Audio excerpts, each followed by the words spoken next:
What it do, flight crew? FTC. Flight team stand up! January is here. It is now an FTC new year. We got Chillin' Scares, the horrifying real events behind these memes. A new type of style of video by Chillin' Scares. Never seen this one before. A potential, you know what I'm saying, scary vid / try. Boom! Try not to get scared / crime reacts 2-in-1. I know I got y'all. First scary video of 2026. Let's check it out. The hell?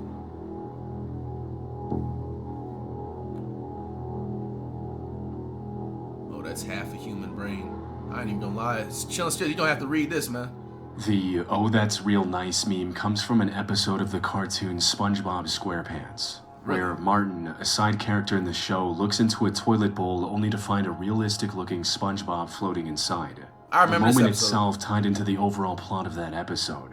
But the meme that came out of it was meant to contrast someone doing an ordinary task like going to the toilet or clocking in at work with an unusual or disturbing discovery. And while most of the posts mentioned completely fictional events, a few instances of the meme format referenced real events that actually happened. What? This particular incident took place at the Bethlehem wastewater treatment plant on January 7, 2000. A worker named Scott Batchman had clocked into his night shift at around 11 p.m. when he noticed a pink, fleshy object while cleaning out a catch basin. He took it out and rinsed it off to get a clearer look. However, nothing could have prepared him for what that object turned out to be. Scott was holding one half of a human brain in his hand. Nigga, what the fuck? Huh? I ain't gonna lie. That job would have just had to pay me at least $20 million just off of mental health alone, bruh. What? Half of a human brain? It was a bit difficult to identify, but Scott's past work experience at a coroner's office allowed him to confirm that it was real and not a prop. He immediately contacted the authorities and handed it over to them. This discovery happened on a Friday night, so a proper analysis didn't happen until Monday. However, according to initial reports, the brain looked like it was fresh and had not been in the sewer system for very long. The situation became worse when it was sent over to a DNA lab for testing, which confirmed that it belonged to a person. Unfortunately, authorities had no matching DNA on record, making it impossible to determine whose brain it was. What? The treatment plant also received waste from 13 different municipalities, so they couldn't link it to a nearby missing person report either. Damn. The question now was, how did a piece of human brain end up in the sewer system in the first place? One possible explanation the authorities considered was that it came from a medical cadaver, suggesting that a medical student might have flushed it down the drain either on purpose or somehow by accident. However, the lack of any major decomposition pointed to a much darker possibility. The brain likely came from the victim of a homicide, with the killer attempting to destroy evidence by dismembering the body and flushing the pieces down the toilet one by... Bro, you know how much of a sick fuck you have to be, bro? Like... by one. And unfortunately, it seems their plan worked as intended. The investigators were never able to link the discovery to any reported crimes, leaving the case an unsolved mystery to this day. That is sick, bro. That is so sick and gruesome, I ain't gonna lie. You serve yourself a glass of milk, you live in Mexico in June of 1986. The traumatized Mr. Incredible meme depicts a normal-looking Mr. Incredible next to a haunting, uncanny version of him. The template uses a before and after format to highlight how hidden context changes a person's perspective, where people who don't know see a surface-level image or phrase and remain blissfully ignorant, represented by a smiling Mr. Incredible. In contrast, people who know understand the dark, tragic, or disturbing reality behind the subject, represented by his hollow-eyed, traumatized face. This specific version of the meme refers to a silent tragedy that occurred in many parts of Mexico in the late 1980s. And the cause for it originated over 7,000 miles, or more than 11,000 kilometers away in Ukraine. On April 26, 1986, the Chernobyl nuclear plant suffered the worst nuclear disaster in history. Damn. During a botched safety test, a massive power surge caused Reactor 4 to explode, releasing a plume of radioactive fallout that drifted across Europe. What? The immediate blast killed 2 workers, while dozens more lost their lives to acute radiation sickness shortly after trying to contain the fallout. However, by the time they were able to enclose the malfunctioning reactor, it had already spread massive clouds of toxic, radioactive particles across Europe and Asia. Mexico, in theory, should have been far enough from the disaster site to stay unaffected. In reality, government corruption and greed turned it into a problem that ordinary Mexicans were forced to live with in their day-to-day lives. You see, radioactive particles from the Chernobyl meltdown contaminated crops and livestock across Europe and Asia, making a significant portion of their food unsafe for consumption. Yeah. Ireland was among the more heavily affected countries. Bro, that's actually scary, bro. Like, these nuclear plants, bro. Like, bro, if that shit explodes, like, in the wrong spot, bro, there's millions of people that are affected. Tons of milk in the region becoming radioactive. The Irish government tried to get rid of this contaminated milk by selling it to poorer countries. And after getting rejected by Brazil, they reached an agreement with the Mexican government to sell 40,000 tons of radioactive milk, and these niggas is like, hey, we got it for the low, bro. Powdered milk. That's why, man, bro, if something's too good to be true, bro, it probably is. Discounted prices. The toxic milk reached Mexico in June 1987 What? and was then distributed across the country by a state-owned company called Conasupo. What? It made its way into ordinary households where consumers had no idea they were drinking what was essentially poison. The truth finally came out when Navy Vice Admiral Manuel Rodriguez Gordillo commissioned a nuclear physicist. Bro, imagine you trying to go to work or school, bro. What's y'all favorite cereal in the YouTube comments, bro? You know what I'm saying? You get that Cookie Crisp. You know what I'm saying? You get the Frosted Flakes. You feel me? You don't even think. And your milk is radioactive poison. You don't even know. Can you even taste that? Has the milk. And as it turned out, the milk the Mexican government Real bought hollow from Ireland exceeded 10 times the permitted limits of radioactivity. The government initially tried to suppress the news by accusing the whistleblower of defamation, stripping them of their position, and putting them in prison. Wow. But the backlash got bad enough that the government was forced to issue a complete recall by January 1988. Unfortunately, the damage was already done.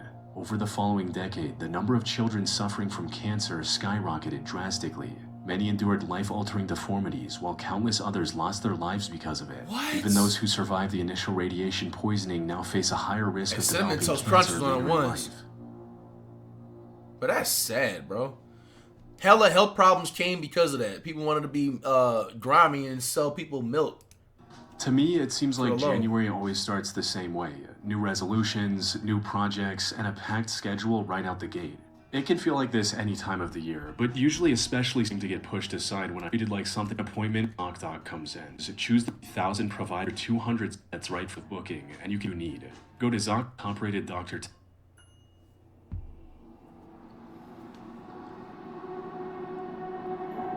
Whoa! What the fuck is this? Bro, I looked at the chat for 5 seconds and looked up. Who the hell that, man? Who the hell is it zoomed in for? Rotting flesh. I almost considered turning back. I'm not reading all that, man. The deeply unsettling mystery. Bro, stop zooming in, chilling scares. What the hell is this? Creates a person's reaction to discovering something truly horrifying. The template is often paired with a caption highlighting disturbing events or shocking facts. Man, this image, bro. And this particular use of it is no different. It summarizes the horrific sight a Chinese explorer named the Beanbag Adventures uncovered in February 2022. Beanbag's content on Douyin, which is the Chinese version of TikTok, revolved around him exploring abandoned buildings and showcasing any interesting finds. However, one of these adventures spiraled into a nightmare his viewers could have never imagined. The video started with him entering an abandoned hospital or lab of some kind. It was extremely run down and appeared to have been vacant for over a decade, if not more. Broken furniture, torn clothes, and glass jars were everywhere. But what really caught Beanbag's attention weren't these items. He was more drawn to the overpowering smell that was filling the whole building. Curious, he decided to find its source. He followed the paths where the smell grew stronger and eventually reached a strange, dilapidated room with a pool in the middle of it.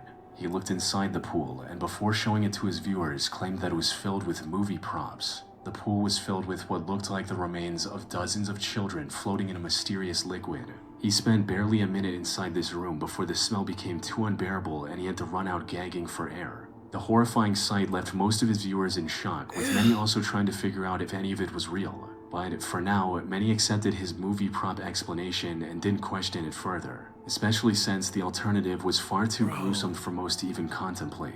A lot of the remains also showed few signs of decomposition, making it easier to buy into the prop theory. However, the possibility of these remains being real became impossible to ignore when Beanbag returned to the same location 10 months later. This time, he decided to explore the rest of the building before going back to the pool room. Unfortunately, the other locations proved to be just as disturbing.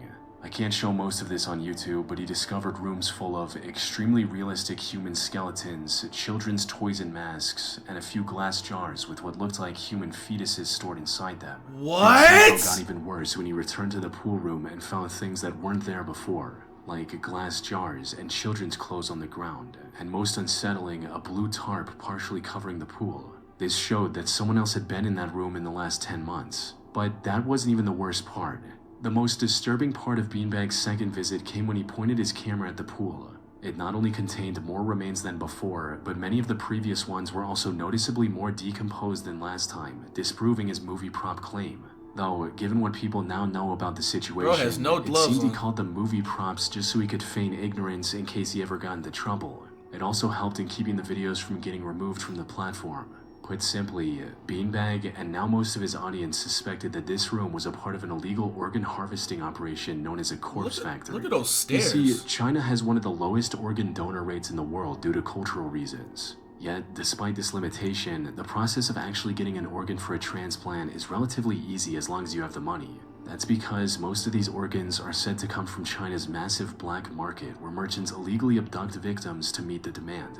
Some reports also claim that the Chinese government is somehow involved in this operation as well, with it allegedly harvesting from minority prisoners that aren't even on death row. Even if the government wasn't involved, Beanbag was putting a target on himself by possibly exposing such a large-scale criminal operation. So, acting clueless was his best bet. But even then, his safety wasn't guaranteed. Fans were worried about his well-being. This concern became even more substantial when Beanbag's Douyin account got terminated out of nowhere, shortly after posting the second video. Viewers believed that whoever Beanbag exposed was trying to silence him before the story could spread further. Though, just as they were about to lose hope, Beanbag returned to the internet with new videos. However, the 2 videos of him exploring the hospital were now deleted from his account. Beanbag also kept posting more videos exploring other abandoned buildings and never even brought up the hospital again. If someone was trying to silence him, wouldn't it be easier to make him disappear, or at the very least keep him off the internet forever? So, what's going on here? Well, the internet has come up with many theories trying to solve this very question, but nearly all of them contain contradictions or details that don't align with the known facts. The most popular of these theories is that the room was used to discard victims after harvesting their organs. But here's the thing, if someone was actually running a massive criminal operation, wouldn't it be much safer for them to hide the evidence in mass graves or use industrial incinerators to cremate the remains? Especially if the Chinese government was involved, as many suspect. As for his account getting temporarily banned, that could be explained by Douyin simply taking it down due to the excessive gore his videos showed, which is also why he was allowed to return after deleting those videos. Alternatively, some also believe that this room was the trophy room of sorts for a serial killer. But the sheer number of victims makes that highly unlikely, even if it was a group of multiple killers. Then there's also the possibility that Beanbag faked the whole thing to go viral, or that it was an art project of sorts. And while he wouldn't be the first one to try something like this, the remains in the pool were way too real to be fabrications. Beanbag would also have to spend tens, if not hundreds of thousands of dollars to commission such a large quantity of props for both videos, all without getting any real return on his investment, so the remains were most likely real. Unfortunately, there's no way for us to determine how they got there. Beanbag stopped uploading in April 2024 and hasn't returned to the internet since. They got him. He also never shared the location of the building, so no one else can investigate it either. And as far as I was able to find, the authorities never looked into this, leaving this whole thing unsolved, possibly forever. Insane. Yeah, they definitely silenced him. They got him up out of there, man. All you do is take a pill. Your boss gave it to you for UDI. Slept in months. You know you'll die. What will happen to your... What? This meme recounts the tragic life of Ricard Siegon, a 48-year-old tattoo artist from Philadelphia who lost everything he had in a single year. Ricard had 2 passions in life, his only son and art. He created music, did photography, and eventually settled into a career as a tattoo artist. He also shared videos of his tattoo work on YouTube quite often, likely just to document his own progress. Every second he wasn't working, he spent with his son. He had a seemingly perfect life, and was still striving to do better for the only person in his life. Unfortunately, this perfect life was ripped away from Ricard in 2015. This was the year he moved to Philadelphia and started working there as a tattoo artist. However, months into his new employment, he contracted a urinary tract infection, or UTI for short. The pain was so severe that it made it impossible for him to work. But since his insurance didn't cover UTIs, he couldn't afford to go to a doctor. What? With no other option, Ricard spoke to his boss about his illness, hoping for help or at least some guidance. And as it turned out, his boss had also gone through a UTI recently. His boss still had some of the antibiotics his doctor prescribed, which he happily handed over to Ricard. Okay. Ricard was a bit skeptical at first, but a single dose dramatically reduced his pain. So he kept taking the antibiotics and was soon well enough to return to work. But before he could celebrate his recovery, Ricard noticed another major health concern. He was experiencing insomnia, making it difficult for him to sleep each night. Unfortunately, that was only the beginning. The insomnia was getting worse with each passing day. Is he 4 recording months in, himself and it doing became severe enough to prevent him from sleeping altogether. None of the treatments he tried worked, and he was rapidly running out of options. So, in January 2016, he uploaded a video asking for the internet's help, titled, Che Fatal Insomnia Neurotoxin Induce, CNS Seeking Neuroscience Hospital Support or Stem Cell Hope, where he went over all the disturbing details of his condition. My brain also looking forward to sleep, but the activity of the brain is never calmed down. It's been 4 months since my brain is active. It never sleep. It never want to go down. And when my body asks my brain that I need to rest and sleep, there's no connection, but there is a feedback. There is a really painful feedback, physical feedback, neuron feedback. Ricard explained his condition as fatal familial insomnia, a devastating neurological disorder that essentially locks the brain in a state of permanent wakefulness. Really? It's caused by a genetic mutation that targets the thalamus, the section of the brain responsible for transitioning the mind from consciousness into sleep. What made the already terrible situation even more tragic was that he was also separated from his son. He had to return to Indonesia due to his mother's hospitalization. But the insomnia now left him bedridden, unable to fly back to his son in Philadelphia. Ricard still wanted to do everything in his power to survive for his son, but the constant unbearable pain was also sapping away his will to live. I need life. I had my sons in Philadelphia now. I left him. I have no choice. Because I don't want to leave him. I need life. I need to survive. I don't want him to lose me. I don't want to lose him. From there, Ricard kept posting updates on his condition and even shows what happens anytime he tried to sleep. But here's the thing. Ricard wasn't suffering from fatal familial insomnia because that disease is genetic. It's not something someone can just contract out of nowhere, and no one in his family had this prior to him. Instead, Ricard's neurological issues were the side effects of ciprofloxacin, the antibiotic Ricard took from his boss for his UTI. Ciprofloxacin falls under a type of drug known as fluoroquinolones, and they are incredibly dangerous. Taking them without proper precaution can cause total neurological degradation. Unfortunately, even after knowing what it was, Ricard couldn't do anything, and his condition was getting worse with each passing day. He was starting to get delirious and began posting rants that made little sense. Conspiracy theory has never been a theory. It's a practice. So the world that created by... Yes, sir. You know what we doing, man. I said in the beginning of the stream, I ain't gonna lie, bro. Don't even ask me about the sober streak, man. We gonna try again in 2027. All right, we tried. Were also starting to die. So January 2027, we'll try again. He received pick up where we some left hope off, bro. from a doctor in Beijing who offered a cutting-edge procedure that had previously worked for one Don't even patient. bother asking if However, the am I still procedure's sober, cost bro. was beyond what Not Ricard even could gonna lie to you. afford.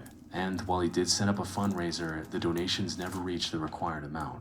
And after struggling with his condition for over a year, Ricard sadly passed away on the 6th of December 2016 in Indonesia. Damn. It's just sad, man. Man, like, I ain't gonna lie, I feel like they need to fix some certain laws, man. If someone's like sick, they gotta be able to get them some type of like bare minimal help or something. Like, I'm telling you, man, that stuff's all population control, bro. They couldn't help him or nothing because he didn't have the money for the medicine, biotics, whatever at the time. The traumatized Mr. Incredible in this instance is a reference to the death of Isaiah Fitzgerald. an 18-year-old teen from Missouri who lost everything due to an internet argument. The incident happened on April 25th, 2023, when a guy named Tanner Watkins uploaded a new profile picture on Facebook with his girlfriend, to which Isaiah reacted with a laughing reaction. The two were friends on Facebook, but it's unclear how close they were. Regardless of their connection, Tanner did not take kindly to Isaiah's reaction and called him out in the post's comments. Their discussion quickly divulged into an argument and ended with the two agreeing to... You think he did something with his girl, bro? That's why he had that laughing emoji on it? Or he just... That's what it looks like to me. I'm assuming Buddy motherfucking, cracked this dude Tanner's girl. And then Tanner's sitting there taking a selfie with his girl, probably like, oh, like she's the one, not even knowing that. To meet each other in person to settle things. The vast majority of internet arguments usually end here, with both sides moving on with their lives. However, both Tanner and Isaiah were serious about this confrontation. After agreeing on the spot and time, they met up at the Rotary Park in Sykeston, and unfortunately neither side was open to a discussion. As soon as they got close to each other, both opened fire from their cars. Isaiah was fatally shot seconds after the shootout started and passed away before help could arrive. The 18-year-old girl Isaiah brought with him also received life-threatening injuries. Fortunately, she managed to pull through after multiple surgeries. What? As for Tanner, he somehow managed to avoid conviction for the death of Isaiah, though he was eventually sentenced to 7 years in prison for an unrelated shooting in 2025. What? Nigga, what? Nigga, this shit is literally documented, bro. What do you mean? How did he avoid this shit? And that's some shit you can't get off on self-defense. That shit is all premeditated, bro. Y'all was beefing on the internet and then literally chose to meet up. After multiple surgeries. As for Tanner, he somehow managed to avoid conviction for the death of Isaiah, though he was eventually sentenced to 7 years in prison for an unrelated shooting in 2025. I need to know more backstory of this, bro. I feel like the girl's more involved in that shit, bro. What a lovely day in Winfield, I used bottle Tylenol to relieve post-birth discomfort. Bottle oddly smells almonds. That is very weird. Somebody... This meme is about a deadly attack that happened in Chicago in 1982 regarding Tylenol pain relief capsules. On the morning of September 29, a 12-year-old girl named Mary Kellerman took a capsule of extra-strength Tylenol to soothe a sore throat. But instead of feeling relief, she collapsed and passed away shortly after. That same day, a 27-year-old postal worker named Adam Janis also took Tylenol for his headache. Seconds later, he suffered what appeared to be a heart attack and tragically passed away. While his family gathered to mourn his death, his brother Stanley and sister-in-law Teresa each took Tylenol from the same bottle Adam had used. Within hours, those two were dead as well. By the time the connection was made, 3 more people, including 27-year-old Mary Reiner, 31-year-old Mary McFarland, and 35-year-old Paula Prince, had also lost their lives. Testing revealed that the Tylenol capsules they had consumed were laced with potassium cyanide, one of the deadliest poisons in the world. Since the victims were spread across different suburbs, investigators quickly realized this wasn't a manufacturing error. Someone had gone into local grocery stores and pharmacies, pulled bottles off the shelves, laced the capsules with poison, and put them back to be purchased by unsuspecting strangers. Investigators had no way of knowing how many other poison bottles were still on the shelf. So, in an unprecedented move, the makers of Tylenol, Johnson & Johnson, stepped forward. They issued a nationwide recall of approximately 31 million bottles, a value of over $100 million at the time. Authorities also urged the public not to take any Tylenol product, and for good reason. In the early 1980s, over-the-counter medicine was sold in simple bottles with easy-to-open caps. There were no plastic neck seals, no foil liners, and no tamper-evidence stickers. The realization that a complete stranger could turn a common household item into a weapon of mass murder changed this mindset overnight. In response to the tragedy, the FDA introduced a stringent new regulation. Who the hell was working the stores? You didn't see, it's just he obviously did that to hella bottles, bro. You didn't see him or person do that? Or I'm confused. Or do they just mass buy a whole bunch of Tylenol and then come back and then put them on the shelves?